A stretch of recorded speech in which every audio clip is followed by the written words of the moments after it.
प्रभुपाद लीलामृत से हमने देखा था कि किस तरह से जो प्रभुपाद जी की एक शिष्या थी, वे जगन्नाथ जी छोटे जगन्नाथ जी लेकर आई थी और उनके साथ में बलदेव और सुभद्रा भी थे। तो फिर प्रभुपाद जी बहुत प्रसन्न हुए थे। भगवान की उन्होंने ये मर्जी समझी थी कि वे यहाँ पर इस तरह से अवतरित हुए हैं और इस पर उन्होंने इंस्ट्रक्शन दिया था कि यहाँ हम मंदिर में भगवान जगन्नाथ की स्थापना करेंगे।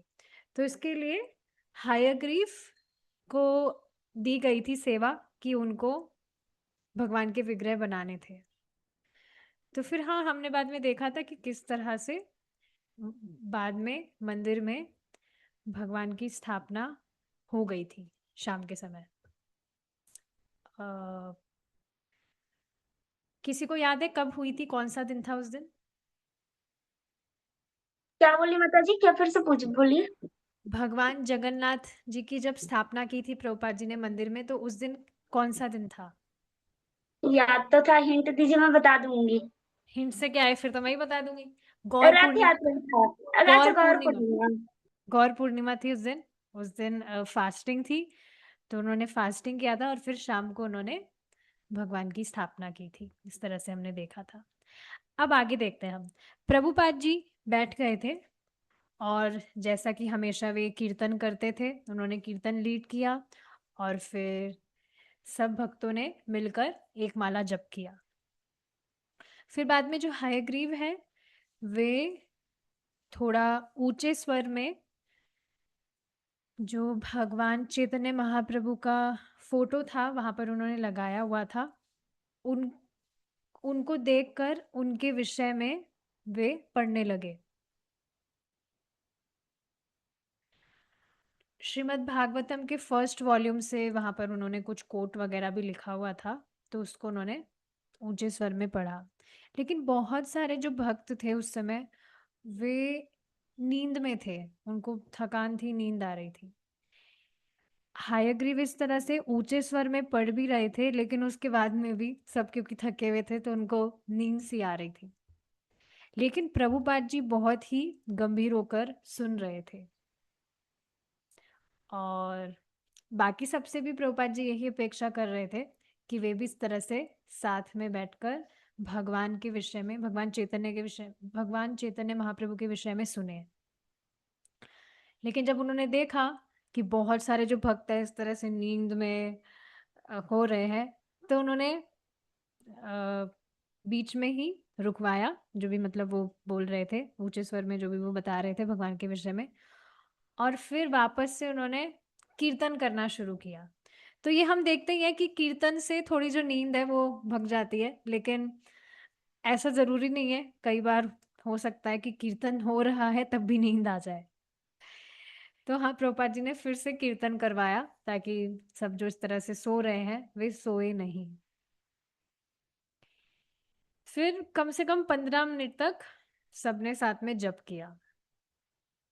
फिर प्रभुपाद जी ने कहा अच्छा ठीक है, अब हम वापस से पढ़ना शुरू करेंगे।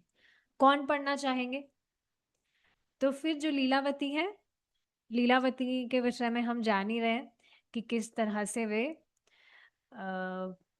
कुकिंग का डिपार्टमेंट संभालती थी और बहुत जल्द ही वे कुकिंग वगैरह उन्होंने बहुत जल्दी सीख ली थी। सारी जो सेवाएं थी तो बहुत अच्छे से वे कुकिंग वगैरह करती थी। तो हाँ, लीलावती ने अपना हाथ ऊपर किया कि वे पढ़ना चाहती है। तो प्रभुपाद जी ने कहा ठीक है, अच्छी बात है। अब वे वहाँ जो प्रभुपाद जी का आसन था उसी के वहीं पर ही वे बैठी थी और उनके आगे किन्हीं ने माइक रख दिया क्योंकि वे पढ़ना चाह रही थी। अब इस तरह से जब वे पढ़ रही थी तो हयग्रीव जिस तरह से पढ़ रहे थे ना, उससे बिल्कुल डिफरेंट वे में उनका टोन था। लेकिन फिर भी टोन डिफरेंट था but still it was very nice. बहुत अच्छा लग रहा था जिस तरह से वे पढ़ रही थी। तो संस्कृत के जो भी शब्द आ रहे थे उनको पढ़ते समय वे बहुत ही गंभीर थी। देखिए, इससे के पहले हम आगे बढ़े, इससे मुझे एक बात याद आ रही है। जैसे हमने देखा कि जो भक्त है वो इस तरह से जो भी पढ़ रहे हैं, बाकी सब ठीक है, उनको नींद आ रही हो, लेकिन प्रभुपाद जी बहुत ही गंभीरता से उसको पढ़ रहे हैं, सॉरी सुन रहे हैं, कि मतलब क्या बोल रहे हैं और सही तो है, कुछ त्रुटि तो नहीं है, इस तरह से बिल्कुल गंभीरता से प्रभुपाद जी सुन रहे थे। ऐसा भी सुना गया है कि प्रभुपाद जी ने जो पुस्तकें लिखी हैं, जैसे कृष्णा बुक, तो प्रभुपाद जी जब वॉक करते तो वे अपनी ही पुस्तकें जो है वे सुना करते थे भक्तों से, बहुत केयरफुली, ये देखने के लिए कि उसमें कुछ भक्तों ने चेंजेस तो नहीं कर दिए, क्योंकि प्रभुपाद जी डेक्टाफोन में बोलते थे और उन्होंने जो बोला है उसको ही किताबों के माध्यम से हमें प्राप्त है, वो भगवान, वो प्रभुपाद जी की ही वाणी है। तो एक बार कुछ चेंजेस हो गए थे, तो प्रभुपाद जी ने उसको करेक्ट किया कि नहीं, मैंने तो ऐसा नहीं कहा है। यही बेसिकली बहुत सावधानी देने वाली बात है कि कुछ चेंज ना हो, जो बताया गया है उसको एज इट इज ही रखा जाए, ये बात है। तो इससे मुझे एक बात याद आ रही है कि अभी संस्कृत क्लास जो चल रही है, तो उसमें कुछ नए भक्त अभी ज्वाइन हुए थे जो रिवीजन चाह रहे थे। तो उन्होंने इस तरह से ग्रुप में बताया था कि रिवीजन वे चाहते हैं, अगर कोई रिवीजन कराना चाहे तो बताइएगा, इससे आपकी भी हेल्प हो जाएगी, आपका भी अच्छे से रिवीजन हो जाएगा। तो फिर मैंने सोचा कि मैं ट्राई करती हूँ, क्योंकि इससे अच्छा है मैं रिवीजन कराऊंगी तो मेरे भी दिमाग में वो अच्छे से बैठ जाएगा। तो फिर बहुत सारे भक्त इस तरह से, जिन्होंने क्लासेस ऑलरेडी अटेंड भी की थी ना, वो भी रिवीजन चाहते थे। तो बहुत सारे भक्त थे जो इस तरह से रिवीजन के लिए थे। तो मैंने क्लास करी थी रिवीजन की, और उसको रिकॉर्डिंग भी किया था मैंने, कि भाई कुछ भक्त थे, क्योंकि वो कुछ भक्त बाहर भी रहते हैं, तो जो उस टाइम पर ना आ पाए तो बाद में रिकॉर्डिंग सुन लेंगे। अब जो टीचर है, मतलब जो संस्कृत टीचर है जो इस तरह से पढ़ा रही है संस्कृत, तो उन्होंने क्या किया, उन्होंने मुझसे रिकॉर्डिंग मांगी और पूरी रिकॉर्डिंग उन्होंने बहुत ध्यान से सुनी। मुझे तो डर लग रहा था, कि मैंने क्योंकि सोचा नहीं था कि जो वो माता जी हैं जो मतलब संस्कृत पढ़ा रही है, वो भी इस तरह से रिकॉर्डिंग सुनेगी। आप खुद बताइए, जैसे आप कुछ आ, इस तरह से डिस्कस कर रहे हैं क्लास, और ज्यादा दूर जाने की बात नहीं है, अगर प्रभु जी ही है, शुभ कृष्ण दास प्रभु जी, सोचिए अगर वो आपकी रिकॉर्डिंग, आपकी क्लास की रिकॉर्डिंग सुन रहे, तो मन में थोड़ा ऐसा नहीं होगा कि अरे, हाँ ठीक है, हम वो तो बात है। बिल्कुल प्रामाणिक बोल रहे हैं, कुछ चेंज नहीं कर रहे, बट स्टिल थोड़ा हेजिटेशन तो होता ही है। जैसे मुझे याद है शुरू के दिन में, जब मैं प्रभु जी की लिंक पर ही क्लास करती थी, तो कई बार प्रभु जी आ जाते थे, मतलब ऐसे एक्सीडेंटली, उनको पता नहीं होता था कि उस समय मैं क्लास कर रही हूँ। तो नाम मुझे दिखता ही था कि प्रभु जी आए, तो हैंड टू हैंड में बहुत हेजिटेंट हो जाती थी कि अरे प्रभु जी आ गए, और प्रभु जी कुछ मिनट तक रहते भी थे सुनने के लिए कि ये क्या बोल रही है। तो पता नहीं ऐसे पसीना पसीना पसीना नहीं, मतलब थोड़ा हेजिटेशन होता था कि प्रभु जी क्लास में और प्रभु जी भी सुन रहे हैं, सो लाइक दैट। तो हाँ, इस तरह से वो मुझे माता जी थी, उन्होंने पूरी रिकॉर्डिंग ए टू जेड, पूरा 1 घंटे की रिकॉर्डिंग थी वो, और पूरा रिकॉर्डिंग उन्होंने सुना था। कुछ गलतियां भी थी, गलतियां मतलब प्रोनाउंसिएशन में गलतियां थी संस्कृत में, तो उन्होंने फिर वो करेक्ट भी किया था बाद में। पर हाँ, इस तरह से ये बहुत ही अमेजिंग बात है कि हमारे जो सीनियर्स हैं वे चाहते हैं कि हम यथावत बात बोले, कुछ चेंज ना करें, और कई बार समझने के लिए इस तरह से वे सुन भी सकते हैं। तो जैसा कि आप प्रभुपाद जी भी कर रहे थे। तो हाँ, लीलावती इस तरह से जो भी पढ़ रही थी, संस्कृत के जो शब्द थे, बहुत केयरफुली उनका प्रोनाउंसिएशन कर रही थी कि कुछ गलती ना हो, और प्रभुपाद जी को बहुत प्रसन्नता हो रही थी कि किस तरह से वे बहुत ध्यान से पढ़ रही हैं। और बीच बीच में प्रभुपाद जी कई बार ऐसे भी कहते, ओ वेरी नाइस, ओ बहुत अच्छा, और इससे लीलावती को और उत्साह मिलता और वो और अच्छे से पढ़ पाती।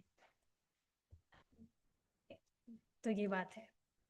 ठीक है, अब उस शाम को क्या हुआ था, जो भक्त थे और जो भी हिप्पीज थे गेस्ट के रूप में वहां पर आए थे, तो इतने सारे लोग हो गए थे, क्योंकि हम देख ही रहे हैं कि भगवान जगन्नाथ की यहाँ पर स्थापना हुई थी, तो बहुत बड़ा वो फीस्ट प्रोग्राम होने वाला था, बहुत बड़ा फेस्टिवल ही समझिए आप।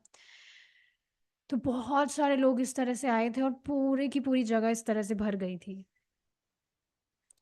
प्रभुपाद जी भी वहां पर थे, और पूरा का पूरा जो वातावरण था वो फेस्टिव फेस्टिव था, त्योहार की तरह। बहुत स्पेशल इवेंट था क्योंकि, और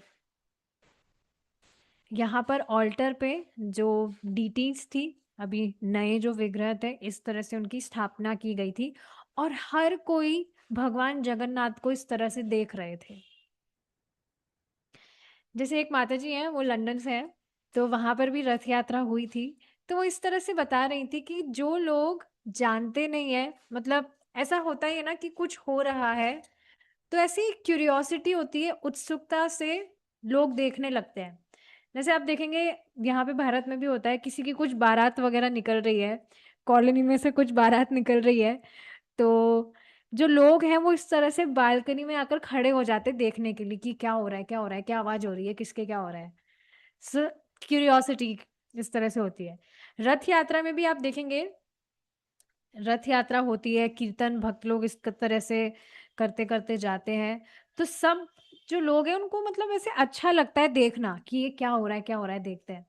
तो ऐसे लंदन में भी रथ यात्रा हुई, तो लोग बिल्कुल, उनको पता नहीं है कि ये क्या है, भगवान जगन्नाथ कौन है, बट ऐसे ही देखने के हिसाब से, और इस तरह से नृत्य वगैरह भी भक्त कर रहे हैं, तो वे भी मस्ती मजाक के हिसाब से नृत्य करने चले जाते हैं। पर उन्होंने भगवान जगन्नाथ को रथ पे स्थापित हुए देखा है, इट्स नॉट ऑर्डिनरी। तो यहाँ पर भी भगवान जगन्नाथ इस तरह से ऑल्टर में जो बैठे थे, सब उनको देख रहे थे। जितने भी गेस्ट वहां पर आए थे, वे सब इस तरह से भगवान जगन्नाथ को देख रहे थे कि ये किस तरह के विग्रह हैं, लकड़ी के विग्रह हैं, इस तरह से क्या क्या डिफरेंट डिफरेंट कलर्स हैं। और भगवान पर इस तरह से स्पॉटलाइट्स भी रखी गई थी, ताकि भगवान और अच्छे से इस तरह से दिखे। इस पर देखिए, एक बात मुझे याद आ रही है, एक भक्त है, उन्होंने एक वीडियो बनाया था, उसमें बेसिकली वे बता रहे थे कि घर में अगर विग्रह है तो किस तरह से प्योरिटी मेंटेन करनी चाहिए, उस घर में अनियन गार्लिक तो बनना ही नहीं चाहिए। और एक और बहुत सुंदर बात उन्होंने क्या बताई थी, कि आपके घर में जो विग्रह है, अक्सर देखिए लोगों के घर में क्या होता है, लड्डू गोपाल जी सब ले आते हैं आजकल देखा देखी में सबके साथ ऐसा होता है। लेकिन बहुत टाइम तक मतलब मंदिर में लड्डू गोपाल जी रखे हैं, लेकिन उनको नहलाना भी नहीं, उनकी पोशाक भी नहीं चेंज करना, पूरा मिट्टी मिट्टी हो जाती है। इस तरह से मतलब उसको एक स्टैचू की तरह लोग लाकर रख देते हैं, कुछ सेवा पूजा नहीं करते हैं उनकी। तो वही बात वो प्रभु जी उस वीडियो में बता रहे थे कि इस तरह से नहीं, भगवान की सेवा करनी चाहिए, अच्छे से भगवान को डेली नहलाना चाहिए। और आपका जो ऑल्टर है जहाँ पर आप भगवान को बैठाए हुए हैं, उन पर इतनी रोशनी वाली लाइट होनी चाहिए कि घर में आपके कोई भी आए तो उसकी नजर अपने आप वहां पर जाए। भगवान इतने सा मतलब इस तरह से दिखने चाहिए, बहुत लाइट आप वहां पर जलानी चाहिए जहां पर ऑल्टर है, ताकि भगवान दिखे वहां पर। नहीं तो अक्सर लोग कहीं पर कोने में रख देते हैं, इस तरह से होता ही है। तो ये सारी बातें हैं जो बता रहे थे। तो यहाँ पर भी भगवान का जो ऑल्टर था, तो स्पॉटलाइट पर भगवान थे, इस तरह से लाइट्स वगैरह थी, बहुत सुंदर सुंदर इस तरह से लाइट्स लाइटिंग वगैरह की हुई थी, जिससे भगवान दिख रहे थे। कई मंदिरों में देखिए ऐसा होता है, स्पेशली मंगला आरती का तो आप समझ ही सकते हैं कि पूरे मंदिर में अंधेरा हो रहा है, लेकिन सिर्फ भगवान का जो ऑल्टर है वहां पर लाइट्स है। तो पूरे मंदिर में सिर्फ भगवान ही इस तरह से स्पॉटलाइट पर होते हैं, सिर्फ भगवान ही दिखते हैं। इस तरह से सुबह मंगला आरती में तो ऐसा होता ही है। तो हाँ, इसी तरह से यहाँ पर भी भगवान स्पॉटलाइट पर थे। अब उस समय जो डीटीज थी, जो भी विग्रह थे, उन्होंने कुछ पोशाक वगैरह नहीं पहनी हुई थी, ना कुछ ज्वेलरी वगैरह पहने हुए थे। अभी मतलब नए नए ही वे बने हुए थे, फ्रेशली पेंटेड थे, bright black, red, white, green, yellow, blue, सब तरह के जो कलर है इस तरह से पेंट किए हुए थे। इस पर एक बहुत बहुत सुंदर बात बता रहे थे कि जो जगन्नाथ भगवान है वे वास्तव में इस जगत के ईश्वर हैं, पूरे जगत के ईश्वर हैं, और वे सबके नाथ हैं, सभी के स्वामी हैं। क्यों? क्योंकि आप देखेंगे भगवान में सारे कलर है, black, red, white, green, yellow, blue. तो ये सारे के सारे जो कलर्स हैं ये अलग अलग धर्मों को चिन्हित करता है बेसिकली। आप देखेंगे अलग अलग धर्मों के अलग अलग कुछ होते हैं उनके सिंबल्स वगैरह। तो भगवान जगन्नाथ में सारे के सारे कलर्स आ गए हैं।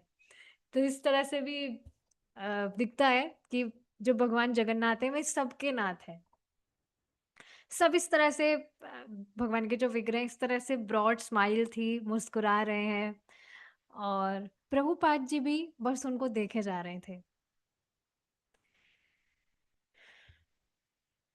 सच में भगवान जगन्नाथ कितने क्यूट लगते हैं ना। उनकी जो आईज है वो इस तरह से गोल गोल है, बड़ी बड़ी, और इतनी बड़ी स्माइल है, बहुत क्यूट लगते हैं। तो इस तरह से सब भगवान जगन्नाथ को देख रहे थे। इस पर एक बहुत सुंदर बात प्रभु जी ने बताई थी कि महाभारत का जब युद्ध हो रहा था तो भगवान कृष्ण रथ चला ही रहे। तो अब जो भी व्यक्ति इस तरह से आक्रमण करने आता अर्जुन पर, तो उसकी नजर जब भगवान पर जाती तो वो थोड़ी देर के लिए मोहित हो जाता। वाह, ये कितने सुंदर है। और उतनी देर में जो अर्जुन है वो उन पर बाण चलाकर उनको धराशायी कर देते।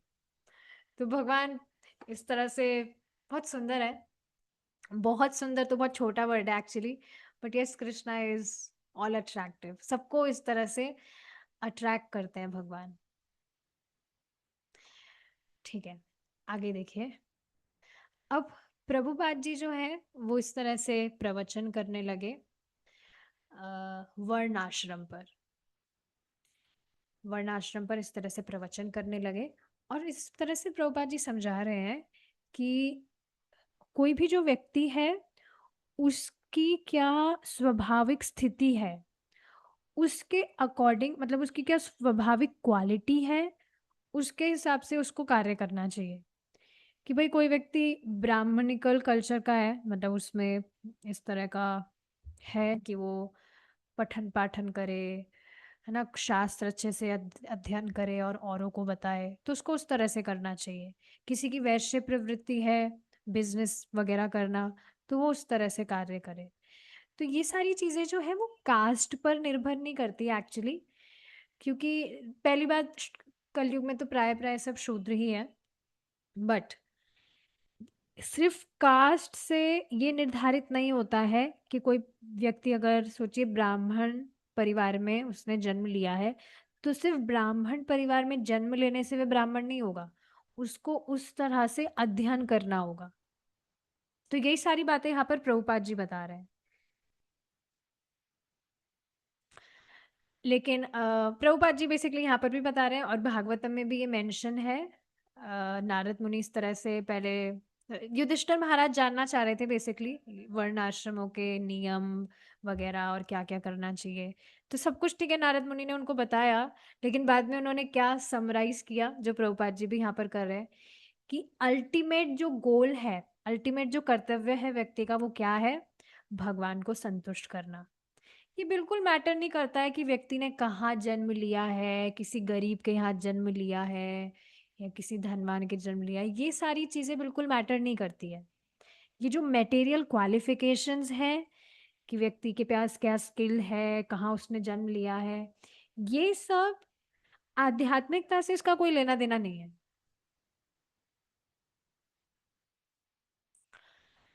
आध्यात्मिकता का लेना देना क्या है कि आपके पास में जो भी टैलेंट है, आपकी जो भी कैपेसिटी है, आपका जो भी काम है, वो सब आप करें भगवान को प्रसन्न करने के लिए। तो ये बात हम समझते ही हैं, यहाँ पर प्रभुपाद जी इस बात को बता ही रहे हैं। तो प्लीज इस बात को देखिए, फिर से यहाँ पर रिपीट हो रही है ये, कि अगर आप अपने जीवन में कुछ भी नहीं कर पाए, कुछ भी आपने परफेक्शन प्राप्त नहीं किया, आप बिल्कुल परफेक्ट नहीं भी हो पाए, लेकिन सिर्फ भक्ति कर लिए, तो बस उसी में ही आपका जीवन सफल है। ये बात शुरू शुरू में जब मैं भक्ति में आई थी तो मैं थोड़ा परेशान रहती थी, क्योंकि आपको पता ही है इस एज में बहुत ज्यादा रजोगुण होता है, और हर कोई जो व्यक्ति है वो जॉब के पीछे भाग रहा है, उसको करियर बनाना है, जॉब चाहिए, ये चाहिए, वो चाहिए। तो मैं थोड़ा टेंशन तो होती थी कि पता नहीं इस टाइम पर मैं ठीक है ये कर रही हूँ, लेकिन आगे का क्या होगा, करियर तो मैं कैसे, मतलब करियर आगे, कुछ आगे के लिए मैं कुछ कर ही नहीं रही हूँ, इस तरह से मुझे टेंशन होती थी। लेकिन वेदवादिनी माता जी जो है वो हमेशा से मेरी काउंसलर रही है स्टार्टिंग से ही। तो वो इसी तरह से उन्होंने मुझे बताया, एक स्टोरी के माध्यम से उन्होंने बताया था कि इस जीवन में आप कुछ भी कर लिए हो मटेरियल, लेकिन अगर भक्ति नहीं किए हैं तो फिर सब कुछ वेस्ट गया है। लेकिन आप मटेरियली कुछ भी नहीं कर पाए, कुछ भी परफेक्शन आप प्राप्त नहीं कर पाए, कोई टैलेंट आप नहीं बना पाए, लेकिन आप सिर्फ भक्ति कर लिए, तो बस वही जीवन की सफलता है। और भक्ति करते करते आप देखेंगे भगवान काफी सारी ऐसी टैलेंट्स आपको अपने आप देने लगते हैं, जो आप भगवान, जिससे आप भगवान की सेवा बहुत अच्छे से कर सकते हैं। ये बिल्कुल स्पष्ट है, दृष्ट है। तो हाँ, इसी तरह से समझना चाहिए। जैसे वो जो माता जी है लंदन वाली, वो इस तरह से कह रही थी कि मुझे ना हर चीज एकदम परफेक्ट वे में करना होता है, इस वजह से मुझे काफी चीजें करने में टाइम लग जाता है, क्योंकि मैं हमेशा परफेक्शन ओरिएंटेड हूँ। हर चीज में मुझे परफेक्ट चाहिए, जो भी मैं कर रही हूँ वो एकदम परफेक्टली होना चाहिए। तो यही बात मैं उनको बता रही थी कि हाँ, अच्छी बात है, भगवान की सेवा में सब कुछ परफेक्ट करने का प्रयास करना चाहिए, पर मेटेरियली हम परफेक्ट नहीं भी कुछ कर पाए एकदम परफेक्टली, लेकिन भक्ति कर लिए, तो वो सफलता है जीवन की। तो यही बात यहाँ पर प्रभुपाद जी बता रहे हैं। प्रभुपाद जी ने आगे श्रीधर श्रीधर स्वामी जी का एग्जाम्पल दिया है कि किस तरह से वे, श्रीधर स्वामी नहीं है ये, आ, श्रीधर, बेसिकली यहाँ पे सिर्फ श्रीधर लिखा है, आगे पता लगेगा क्या है। तो प्रभुपाद जी ने श्रीधर का एग्जाम्पल दिया, जो भगवान चैतन्य महाप्रभु के भक्त रहे हैं, और उन्होंने क्या किया। ओ, ये खोला बेचा श्रीधर है। ओके, खोला बेचा श्रीधर। तो हाँ, उनके विषय में प्रभुपाद जी बता रहे हैं कि किस तरह से वे भगवान के भक्त रहे, शुद्ध भक्त, और जो भी वे अर्निंग करते, जो भी वे कमाते, उसका 50% तो वे गंगा जी की पूजा में, मतलब इस तरह से डोनेट कर देते थे। और बेसिकली बाकी, मतलब अपने लिए, खुद के लिए बहुत ही 5% ही कुछ रखते थे, इस तरह से बता रहे हैं। देखिए एक बार इसको पढ़ लेते हैं। Who earned the equivalent of less than 5 cents a day, yet offered half his earnings in worship of the Ganges. तो 5 सेंट्स मतलब कि 5 अन्य, इस तरह से इतना ही कुछ वे अर्न करते, और उसकी भी आधी जो, उसका जो आधा हिस्सा है वे इस तरह से गंगा जी की पूजा में दे देते थे।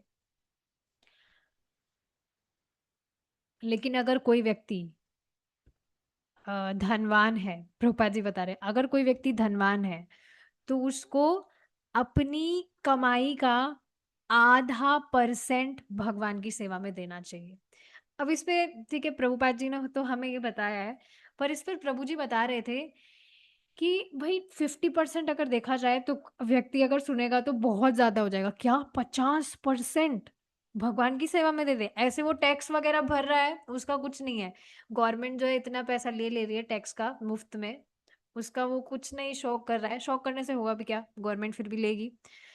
पर हाँ, इस तरह से अगर कोई सोचे कि भाई 50% तो मैं कैसे दूंगा, तो 10% दे, 5% दे, कुछ परसेंट तो दे, बिल्कुल नील ना करे, कुछ परसेंट तो उसे भगवान की या भक्तों की सेवा में इस तरह से देना चाहिए। फिर बाद में प्रभुपाद जी ने रूप गोस्वामी जी को इस तरह से कोट किया, जिन्होंने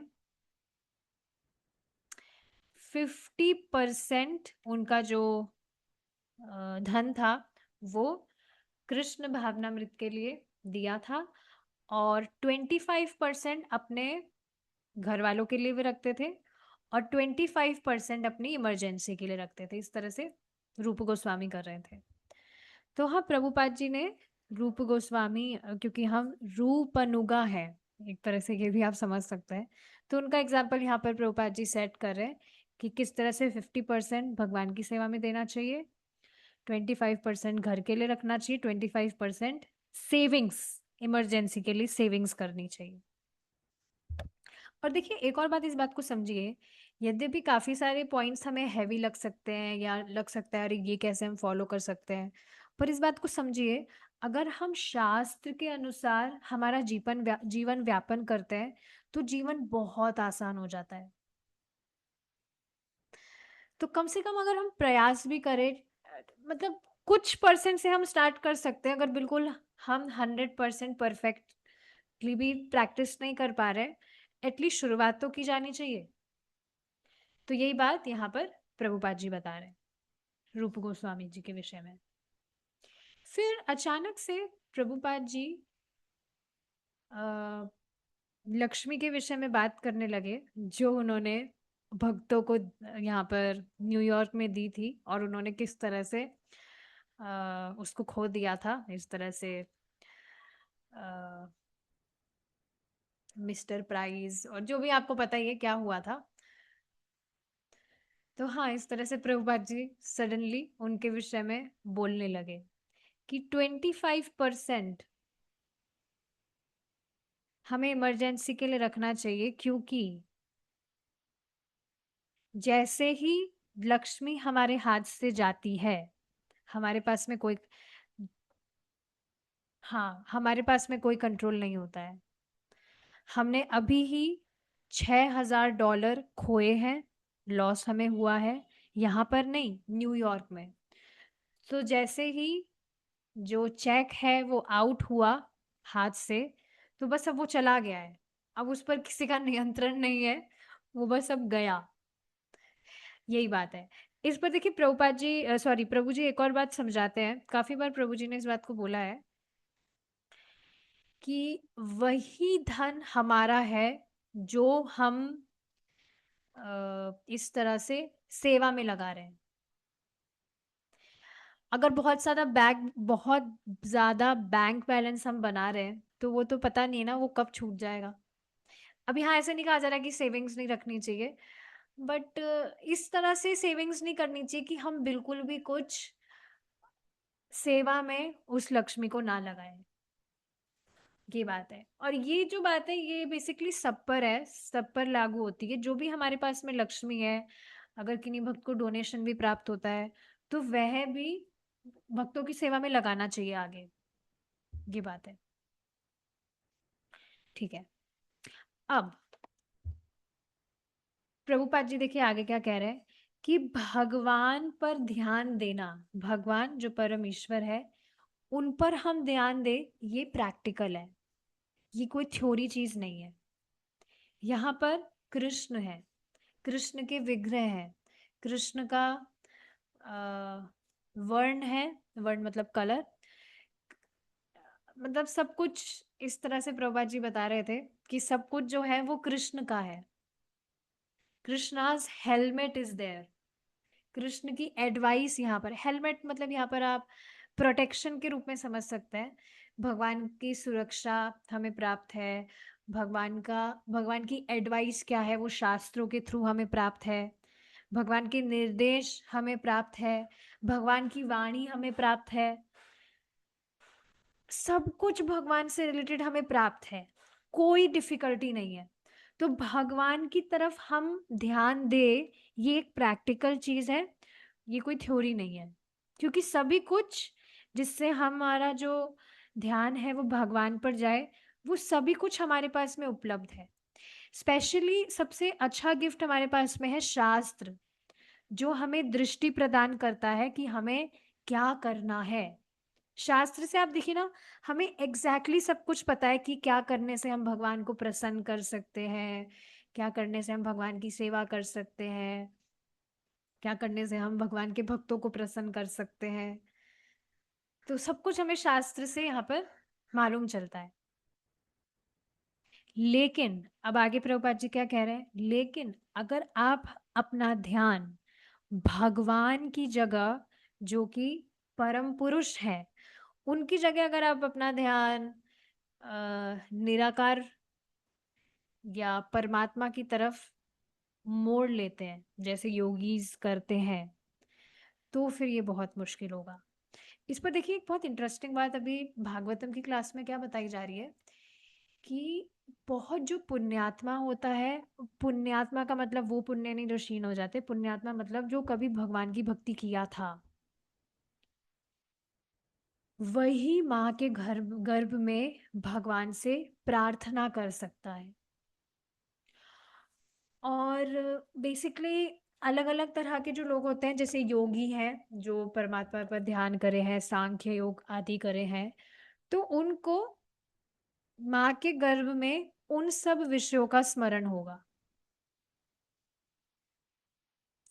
तो ये कितनी इंटरेस्टिंग बात है ना, एटलीस्ट मुझे बहुत इंटरेस्टिंग लगती है। भक्ति में आने से पहले मुझे बिल्कुल आइडिया नहीं था कि ये निराकार क्या होता है। भगवान और परमात्मा के विषय में तो फिर भी ऐसे नाम सुन लेते थे, कभी कभी आ ही जाता है, लेकिन निराकार, भगवान निराकार है, भगवान एक लाइट है, ये है वो है, ऐसा तो कभी नहीं सुना था। और ये सारी जो बात है ये आप पर भी घटित है ही, आपने भी नहीं सुना होगा कि ये सब क्या होता माता है। जी, हाँ। पर, पर जब निराकार सुनते थे या सुनते थे सब लीन हो जाना या फिर ये सब जो सुनते थे, तो उससे खुशी नहीं होती थी, वो ये कड़वा लगता था, मतलब अच्छा नहीं लगता था, नॉलेज नहीं होने पर भी लगता था ऐसे कैसे हो सकता है कि कुछ भी नहीं होता है। हम्म। तो इससे देखिए स्पष्ट क्या मालूम चल रहा है कि पिछले जो हमारा जन्म रहा है उसमें हमने भगवान की भक्ति की थी, और ये देखिए बिल्कुल थ्योरी नहीं है, ये बिल्कुल वास्तविक बात है। चाहे से अभी हमने भक्ति में आने से पहले जो भी नालायकी की थी, उससे हम ये निष्कर्ष निकाल सकते हैं कि पक्का हमने तो कुछ भी भक्ति वगैरह या कुछ ऐसा अच्छा नहीं किया था जिससे भगवान हम पर कृपा करे। बट शास्त्र शास्त्र से हमें मालूम चल रहा है ना कि हमने भक्ति की थी, तभी हमें वापस से आगे मौका दिया गया, हम उस भक्ति को कंटिन्यू कर रहे हैं। तो ये सारी बातें हैं।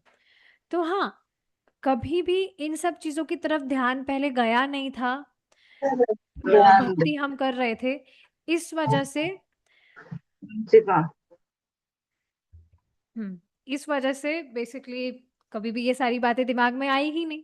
लेकिन हाँ, जो व्यक्ति का अभ्यास होता है जैसे योगी आदि है, तो माँ के गर्भ में भी वे इन सब चीजों का ही स्मरण करते हैं, फिर उन्हें आगे वैसे ही कंटिन्यू किया करने के लिए बेसिकली किया जाता है। एक और बहुत इंटरेस्टिंग बात आपको मुझे बतानी थी, बहुत इंटरेस्टिंग है।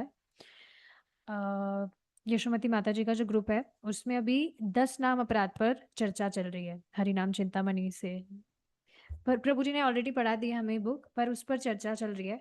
उसमें बहुत सुंदर पॉइंट बताया गया कि किसी भी व्यक्ति ने कभी गुरु अवज्ञा की थी, उसका उसे पनिशमेंट क्या मिला, अब बहुत जन्मों तक उसे प्रमाणिक गुरु की संगति प्राप्त नहीं होगी। इस वजह से इस वजह से भी जरूरी है कि इस तरह के जो फेक गुरु घूम रहे हैं उसको फेक गुरु ही प्राप्त होगा, क्योंकि उस तरह से उसने गुरु अवज्ञा की थी। गुरु अवज्ञा हम देखते हैं 10 नाम अपराध में से एक नाम अपराध है। गुरु अवज्ञा करने के कारण अब उसको प्रामाणिक गुरु की संगति बहुत जन्मों तक प्राप्त नहीं होगी, और वह इसी तरह से किसी भ्रमित गुरु की शरण में ही रहकर भ्रमित होता रहेगा। सोचिए कितना डेंजरस है ये। तो ये जो 10 नाम अपराध हमें बताए जाते हैं ना, ट्राई करना चाहिए कि हम इनको डेली पढ़े, ताकि हमें याद रहे कि ये अपराध है और हमें इनसे बचना है। कॉन्शियसली तो बचना ही है, लेकिन अनकॉन्शियसली भी हमसे ये अपराध ना हो, तो इसका बहुत ध्यान रखना बहुत जरूरी है। तो ये पॉइंट जब मैंने पढ़ा था आई वाज सरप्राइज्ड, भगवान को मैं धन्यवाद कर रही थी। प्लीज इस तरह से हमें भगवान से प्रार्थना करनी चाहिए कि भगवान प्लीज आप मुझे ऐसी बुद्धि दीजिए कि मुझसे जाने अनजाने में भी ऐसा कुछ कार्य ना हो जो आपको अप्रसन्न करने वाला हो। क्योंकि अगर भगवान ही हमसे अप्रसन्न हो गए, हालांकि भगवान ऐसे होते नहीं है, बट स्टिल अभी किन्हीं भक्त भक्त के प्रति हमने अपराध कर दिया या कुछ भी हमसे अपराध हो गए, तो वो भगवान को तो प्रसन्न करने वाला नहीं है। तो इस तरह से डेली प्रार्थना की जानी चाहिए, प्रभु जी ने भी इस बात को कही थी कि भगवान सुनते हैं, डेली हमें उनको कहना है, डेली हमें उनसे प्रार्थना करनी है। तो ये प्रार्थना प्लीज करनी चाहिए कि मुझसे ऐसा कुछ भी कार्य ना हो अनजाने में भी जो आपको अप्रसन्न करने वाला हो, क्योंकि भगवान अगर हमसे अप्रसन्न हो गए, गुरु महाराज हमसे अप्रसन्न हो गए, तो भाई हमारा तो खत्म है फिर फ्यूचर। तो बहुत यहाँ पर सावधान रहना चाहिए। और ये जो अपराधों के विषय में जब चर्चा होती है ना, तो मुझे तो ऑलरेडी बहुत डर लगता है, बहुत डरावने लगते हैं मुझे ये सारे डिस्कशन। मतलब इस तरह से होता है कि भाई हमसे कुछ अपराध ना हो जाए, बहुत मतलब ठीक चीज नहीं है ये। So like that. तो प्रभुपाद जी यही बात कह रहे हैं कि अगर आपका ध्यान भगवान की जगह किसी निराकार की ओर, या परमात्मा, परमात्मा भी हम देखते हैं परमात्मा इनडिफरेंट होते हैं। जिस तरह से भगवान हमसे आदान प्रदान करते हैं, परमात्मा उस तरह से नहीं करते। परमात्मा सिर्फ इच्छा सैंक्शन करते हैं कि हाँ ये इच्छा कर रहा है, वो सैंक्शन कर दी बस। पर इस तरह से भगवान की तरह पर्सनल नहीं होते हैं परमात्मा। जिस तरह से भगवान के साथ में अलग अलग रिलेशनशिप एक भक्त का हो सकता है, उस तरह का परमात्मा के साथ नहीं है। परमात्मा इनडिफरेंट रहते हैं।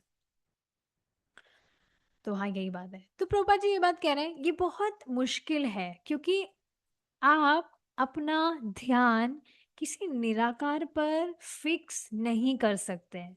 भगवत गीता में ये बताया गया है, क्लेशोधिकतरस तेषाम अव्यक्ता अव्यक्तासक्त चेतसाम।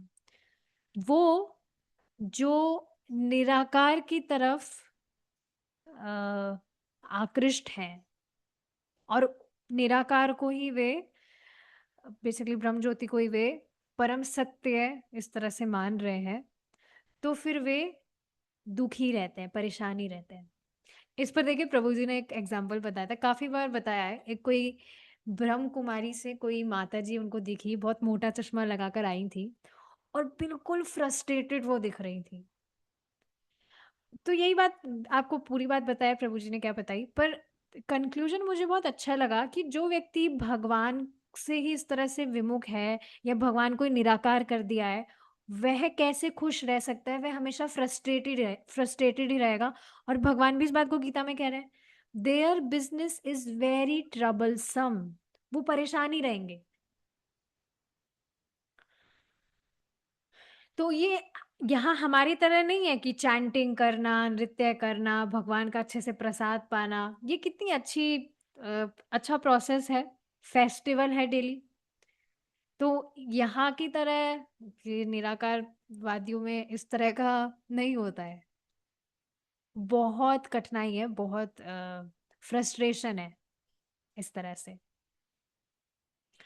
और अगर आप निराकार के विषय में भी इस तरह से मनगढ़ंत बोलते हैं, तो फिर जो रिजल्ट है वो क्या होगा? बहुत बहुत मनगढ़ंत, मतलब निराकार यानी कि ब्रह्म ज्योति का मतलब है भगवान की दिव्य वपु की दिव्य कांति। लेकिन लोग मनगढ़ंत क्या कह रहे हैं कि जो भगवान की ब्रह्म ज्योति है वो ही परम सत्य है। तो इसका रिजल्ट क्या होगा? इस तरह की मनगढ़ंत बातें बोलने से इसका रिजल्ट क्या होगा? जो व्यक्ति है उसको बहुत बहुत जन्मों तक बहुत बहुत मेहनत करनी होगी, मतलब बहुत मुश्किल होगी। उसके बाद में जाके वह कहीं भगवान की प्राप्ति कर पाएगा। इस बात पर देखिए प्रभुपाद जी कहते भी हैं कि ये जो भी निराकारवादी मायावादी हैं, जब तक मतलब उनको किन्हीं भक्त की कृपा के लिए पता नहीं कितने जन्मों तक वेट करना पड़ेगा। जब तक कोई भक्त उनके जीवन में हस्तक्षेप ना करके उनको भगवान का कुछ संपर्क प्राप्त ना करवा दे, प्रसाद वगैरह दे दे, चैंटिंग वगैरह इस तरह से, तब तक उनका उद्धार नहीं होगा। It's very difficult. तो ये सारी बातें हैं। प्रभुपाद जी ने आगे कंटिन्यू किया भगवान के विषय में बताते हुए कि कैसे भगवान पूर्ण पुरुषोत्तम भगवान श्री कृष्ण है। और इसका एविडेंस देते हुए शास्त्र से वे एविडेंस दे रहे हैं, भगवत गीता और ब्रह्म संहिता का। इससे रिलेटेड एक बात मुझे याद आ रही है। एक बार प्रभुपाद जी ब्रह्म संहिता से ही कोट कर रहे थे कि कैसे भगवान कृष्ण ही परम ईश्वर है। तो एक व्यक्ति ने कहा कि आप ये ब्रह्म संहिता से क्यों पढ़ रहे हैं? तो प्रभुपाद जी ने कहा तो क्या न्यूज़पेपर से पढ़ के बताऊं? न्यूज़पेपर में तो ये सारी चीजें नहीं होती है भाई, जहां पर प्रमाण है वहीं से तो पढ़ के बताया जाएगा।